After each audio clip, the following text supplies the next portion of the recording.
Serveth Reznik, Wrath of Ages. Perhaps no man so perfectly expresses the spirit of the Great Crusade as Serveth Reznik, a living weapon of his faith, fanatical even by the standards of the Solmenites. He stands as an embodiment of absolute devotion. For Reznik, the world is a crucible of flame, and humanity stands at the precipice of self-inflicted annihilation. And yet Reznik is no mere man. He is a furious legacy of an ancient world, a pitiless instrument of Menoth's divine justice and the reckoning of heresies from ages long past. Reznik has served the will of the hierarchs for decades, seeking neither glory nor recognition in his deeds. In Menoth's name, he has slain or broken thousands, and without question, and will continue to do so long as he draws breath. The Great Crusade has unleashed this fury upon the iniquities of the faithless, who would seek succor in science, misguided philosophy, and the words of false prophets. He has taken it upon himself to serve as the standard bearer of the faith, an emissary of righteousness, ready to ignite the fires of truth across the whole of Amorin. Woe to those who would defy the true law. Reznik is a spirit of wrath bound but to the flesh of a man, mounting his iron chariot like an angry god. He is the vision out of time, when the domination of Menite priest-kings stretch across western Amorin, and the word of Menoth was the very fabric of civilized order. The truth of his power was seen by all who stood in his path when he joined the harbinger of Menoth on the extended interdiction into Umbri, allowing the miracle of Menoth's prophet to be seen by the stubborn Northmen. It was Reznik who greeted the wayward soldiers who sought to stop their holy pilgrimage, driving into them as a vision of flaming destruction and littering the smoking battlefield with corpses. Behind him came the Harbinger, who granted the miracle of life to those whose souls she perceived would convert and therefore be worthy of another breath. A second life.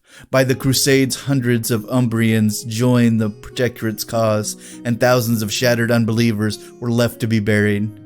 Despite the singular purposefulness with which Reznik conducts his duty, he waits for the day when he will be given sanction to blaze a path of destruction through all heretics that stretch from the world of the living to Arcane. There he will last join the Creator in the city of man, and will fight on his war of souls in his name. Yes, so one of the most dangerous melee warcasters in the Protectorate's arsenal has been made even more dangerous, because now he's been given a horse, so his speed and his armor has increased dramatically, making him definitely a will of Menoth that you do not want to see on the battlefield if you have to go up against this guy, because he is even more dangerous than he was before. But let's check to see how much more dangerous as we go over his Mark III to Mark IV changes. And as always, let's check to see what his stat line looks like first, because that's always the important part here. So his speed has jumped up to a drastic 7. He is now a magic user of a rank of a 7, so he has increased that. Well, that's already increased. It wasn't because of Mark IV. It's just, standard. His mat's still a 7. His defense is still a 13. His arm dropped down to an 18 from a 19, so that was one drop from Mark III to Mark IV. And his control range has kicked all the way up to a 14. And the fun thing that he got, he is now a mounted model. He is a battle engine. He's now has breakthrough, so he can, break through other models without having to lose his combat action, because he loves combat actions. And he has been given Trample and Pathfinder, and he's on 120mm base, and his health has gone up to 24 because, of course, he is a battle engine now. He is no longer just a standard warcaster. So let's go over his abilities in his group and see if anything has changed there. And guess what? Nothing has changed there really. So he still has a Curse for his battle group, so he can use Curse once per activation at any time, and he chooses an enemy model/unit 10 inches away, and that model/unit models in his battle group gain a +2 to their attack rolls against them, thus giving them even better mat or rat. So that is a very, very dangerous thing. And he is repairable, so of course, because he is a battle engine, he can have people repair him and keep him going and keep his destruction going even longer. He still has reposition because he is a battle engine and a cavalry model, and all of those have reposition of some magnitude. And he was given Threshing Blades, so this model gains a +4 to its trample power attack damage rolls. So because he can trample, yeah, that's usually, I believe, a POW of 12 or something like that, 12 or 14. And then he gains an additional, so he gets up to like an 18 if he's slamming through small base models, so, yeah, or trampling through small base models, so that's even more terrible.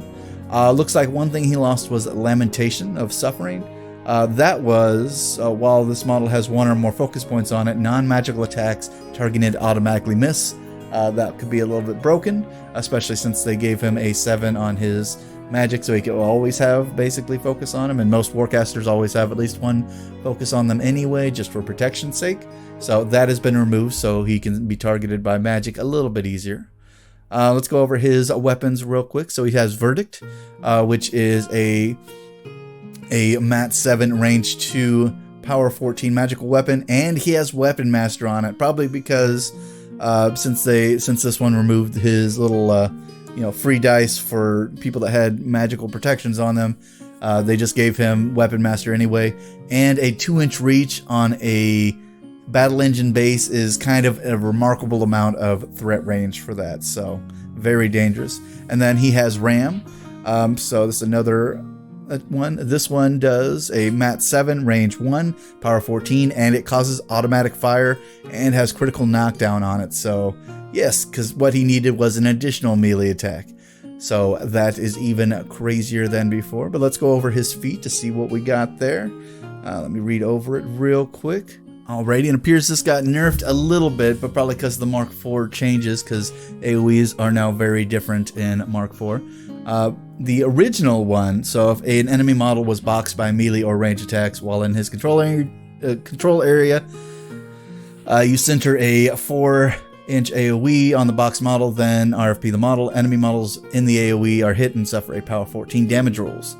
Fire damage rolls, and it's not considered to be caused by an attack, so things that would trigger caused by attack don't happen.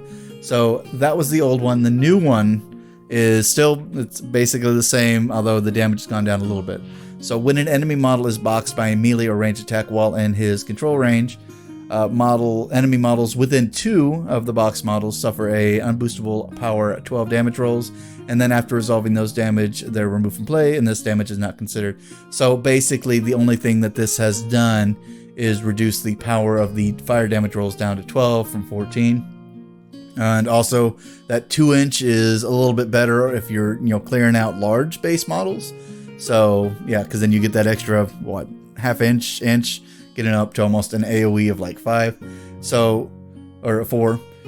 So because it was the original 4-inch AoE on everything, that probably wouldn't do anything if you destroyed like another battle engine, because a 4-inch AoE on a battle engine is kind of just the base. So, but now you gain some stuff on that one and just lose a little bit of damage. So, is that better? Is that worse? Well, damage is a little bit worse, but I feel like it's a little bit better and easier to work with. So, all right, but let's see what his spells has changed. See if we got anything there. We still have Boundless Charge, so during the activation, target model, a friendly faction model can charge without spending focus or being forced, and they gain +2 speed and Pathfinder. So that's the same, that hasn't changed. We have Death March, so target friendly faction unit gains +2 Mat and Vengeance.